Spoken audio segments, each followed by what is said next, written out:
Thrift PCQ here, and I wanted to show you an email that we got today from eBay, and it was basically about this new shipping that's going on. It's called the shipping rate tables, and I guess what they're going to do is they want to promote you to try to provide free shipping to these buyers, so that it will increase your, I guess, your exposure on eBay. But I mean, if you look at here, it says to gain more control, charge more accurate rates, and ensure that you're not paying out of pocket for shipping costs without rate tables.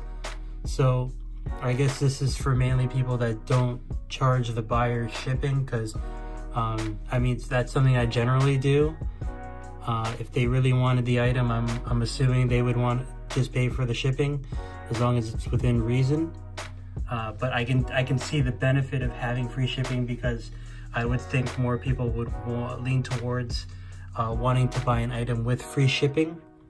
But let's see here, like, what are the shipping rate tables? So it's basically, shipping rate tables are a tool that divides Canada into 21 distinct areas, allowing you to set more accurate shipping rates for each zone and giving you more control over the shipping costs you charge your buyers across Canada. So I guess depending on where you live, if it's a northern part of Canada, like in the Northwest Territories, or if you're in BC, or if you're in Ontario, depending on where those areas are and where you're shipping to, there's going to be some sort of extra charge or no charge at all if it's not shipping that far. But eBay has defined Canadian shipping destinations as falling into 5 regions, each of which contains 1 or more provinces. Most provinces are further broken down into urban and rural zones based on postal code. Okay, so when you use the rate tables, you can define a single specific shipping charge for an area as granular as a single zone in single province and region, or extended across multiple provinces and regions. Okay, so you can set a specific rate for a specific region or a province, which is what I expected. The rate tables work with the shipping services and charges in your listings.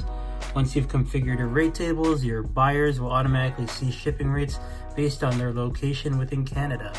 So I guess because you don't really need to, I guess when you have a feel of what you're shipping out already, let's say you are shipping out clothes only, I mean, you should have a good idea of how much it would generally be. But then depending on where it's located, you're probably going to be spending either a bit more or a bit less.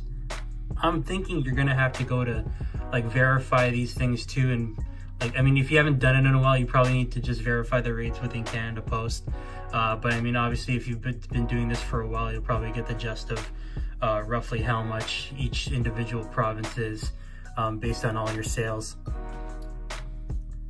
So it looks like they have 3 different types of shipping here, or shipping rate tables here. They have by item, by weight, and by surcharge. So let's see what by item is. So setting up your rate table to charge by item allows you to specify a flat rate shipping cost to buyers in a specific region. This type of rate table will override the information in your listing for the areas you specified in your rate table. For areas in which a rate isn't specified, the shipping charge in your listing will apply. Okay, so inventories that are in similar both weight and dimensions. So I'm not sure about clothes. I mean, clothes generally have the same dimensions all the time. You're folding it into a bag and it goes into another bag. Well, the way I do it at least. And then the only thing I'd say is different is the weight, because it could be a heavy jacket or it could be a t-shirt for all we know. So so you see here the way the by item is, you specify a $2 flat rate shipping charge. You link a rate table that charges buyers in urban areas an extra $2 and an extra $5 in rural. A buyer in a rural area purchases one of them. eBay will calculate the shipping charge as follows: $2 listing, overridden by the rate table charge for rural areas $5. The total shipping charge is $5. But that seems a bit low though. I mean, from what we generally, whenever I ship at least, it's usually over $10 because the Canada Post is crazy. They have here. So they have by weight as well. Let's see what they have for weight. So setting up your rate table to charge by weight allows you to set up a shipping cost that's charged per kilogram. This type of rate table will override the information in your listing for the areas you specified in your rate table. So I would say this specific type of rate table would not be beneficial for me. I would think it would be someone that would ship things like VCRs or laptops, because not all of them are weighed the same. They could be heavier than the other. So that might be more beneficial because they're generally the same shape, but they're just different in weight. Let's take a look at the surcharge here. So you can set up a shipping surcharge rate table to charge buyers in certain areas an amount in addition to shipping costs. You specify in your listing, unlike item or weight rate tables, the surcharge table will not override the shipping costs in your listing. Okay, so inventories where items vary widely in weight and dimension. I'm not too sure if that would be beneficial for what I'm trying to ship. I would say the one by item would probably be more beneficial to me, just because I don't think the surcharge is something that doesn't vary all the time. I mean, it's very, even the weight difference with clothing is not by much.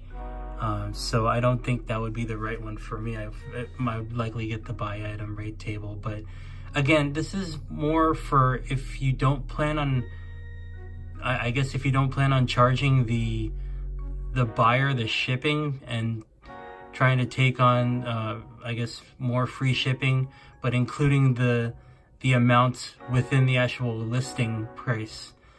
So the site gives you pretty much step-by-step instructions on where to go to add the shipping tables and how to link them to your listing right here. So that's pretty much the new shipping table rate. I guess it's a program. I don't know if this is something that they're just trying out or if it's something that's going to stay, but I'm going to try to do more research on it, try to see how much of a benefit it will be for me to try to sell more. Obviously, if it's if you show that it's free shipping, you will get more looks towards the free shipping, but it would probably cost a bit more because the shipping goes towards the actual cost. But let me know in the comments section what you think of this new shipping rate table, and do you think it's going to be more beneficial for you? Do you think it's not, and why? And then let's see what happens. Give me a thumbs up if you like this video, and don't forget to subscribe to my channel. This is ThriftBCQ signing out.